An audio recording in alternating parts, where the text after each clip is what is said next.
So the Master Buddha said that awakening is not the end of the journey, it is but the beginning of the journey. And if you recently had a spiritual awakening, then you woke up to the reality that you are not your thoughts, you are not your body, you are something that is beyond your realm of comprehension, that is beyond the capacity of your intellectual mind to understand. And that's amazing. But also understand that this is not an easy path to walk down, right? I remember when I first had my spiritual awakening, I thought that it was all bliss and joy and peace and happiness, and people just didn't understand. And once I would tell it to them, they would wake up and understand this, right? And begin to create this new world of everyone loving each other, okay? But that is not the way that it turned out. That is the naive understanding of what spirituality actually is. If you look at the ancient mystical texts, they tell us that sharp like a razor's edge is the path to ultimate reality, difficult to traverse, right?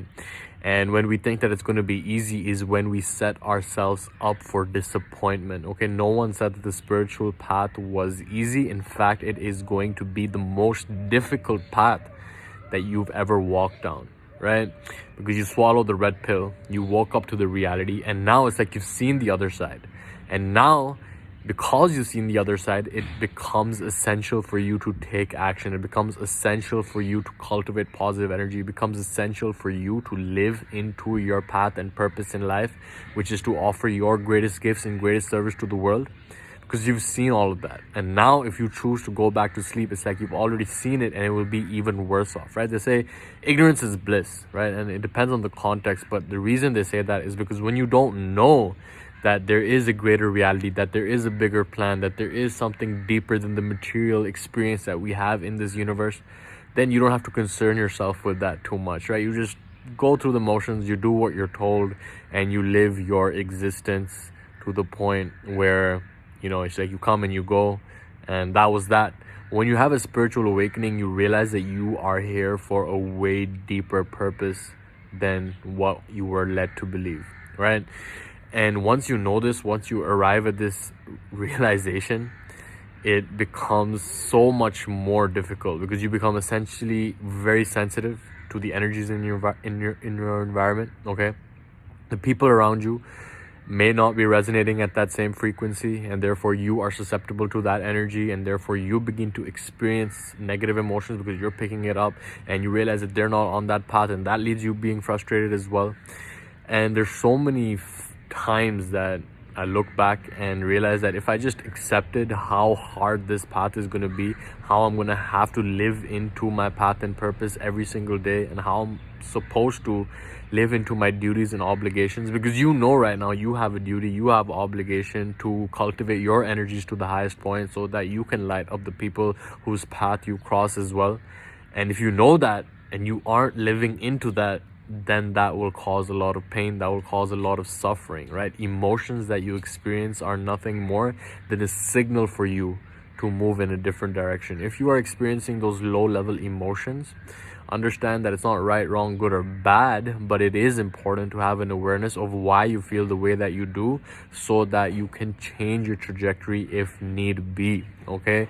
Because we are all on a trajectory in life, and if you are on the spiritual path, if you had an awakening recently, it is more important now than ever before for you to take care of yourself, to take care of your energy, to be sensitive in terms of what is serving you, what is not serving you, to let go of the behaviors that aren't serving you, to implement and adopt the behaviors that you know will serve you, to let go of the people that aren't lifting you up, that aren't supporting you, right? And to cultivate relationships with the ones that are. Because if you continue down the path, it's like you wake up and you go back into the matrix without actually implementing those realizations, then that will cause a lot of suffering. It will cause a lot of pain, okay? At the end of the day, we're all going to suffer, but the question is whether we will suffer from the pain of self-discipline, of getting ourselves to do the things that we know we're here to do, or we will suffer the pain of regret, looking back and realizing that we were sleeping through it all, even though we had a glimpse of what we were capable of, okay? So no one said it was hard, right? And this is why even in the West, when originally yoga was being introduced, you know, as the yogic path, as a path towards ultimate reality, they would actually put taking care of the body ahead of taking care of your spirituality. Why? Because the body is the vehicle of the consciousness, and the vehicle is not functioning optimally if you aren't feeding yourself the optimal fuel, if you aren't moving and training and allowing your body to open up and let go of stress, then it will be very difficult for you to advance on the spiritual path, right? And it all relates to everything else. Yes, you are a spiritual being, but you are incarnated on this physical dimension, and it's more important, as the yogis would say, who brought, I think it was Yogananda, it was Krishnamurti, who were emphasizing Hatha yoga, right? That's why today the common person, when they think of yoga, they think it's all about the, twisting your spine up and stuff. And even though that is one limb of yoga, right, the asana yoga, it is not ultimately what